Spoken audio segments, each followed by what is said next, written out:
శివాయ విష్ణు రూపాయ శివరూపాయ విష్ణువే.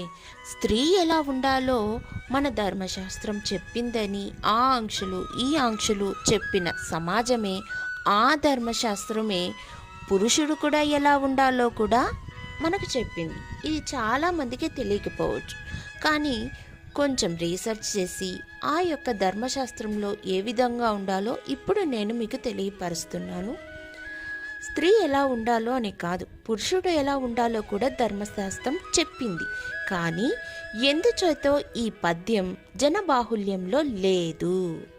అదేంటంటే, కార్యేషు యోగి కరణేషు దక్ష రూపే చ కృష్ణ క్షమయాతు రామ భోజేషు తృప్త సుఖదుఃఖ మిత్ర షట్కర్మయుక్త కలు ధర్మనాథ. కామాంధక నీతి శాస్త్రం నుంచి ఈ యొక్క పద్యం తీసుకునబడింది. కార్యేషు యోగి అనగా పనులు చేయటంలో ఒక యోగి వలె ప్రతిఫలాన్ని ఆశించకుండా చేయాలి. కరణేషు దక్ష కుటుంబాన్ని నడపడంలో, కార్యాలను నిర్వహించడంలో నేర్పుతో సంయమనంతో వ్యవహరించాలని, సమర్థుడై ఉండాలని ఈ మాట చెప్పింది.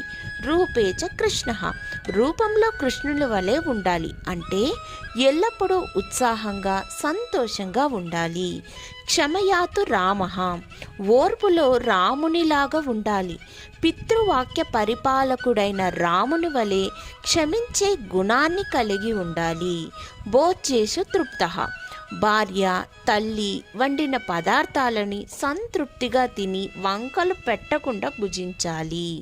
సుఖదుఃఖ మిత్ర సుఖదుఖాలలో కుటుంబానికి మిత్రుని వలె అండగా ఉండాలి.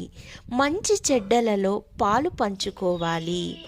ఈ షట్కర్మలు అనగా ఈ 6 పనులు సక్రమంగా చేసే పురుషుడు ఉత్తమ పురుషునిగా, ధర్మనాథునిగా కొనియాడబడతాడు అని ధర్మశాస్త్రం చెప్పబడింది.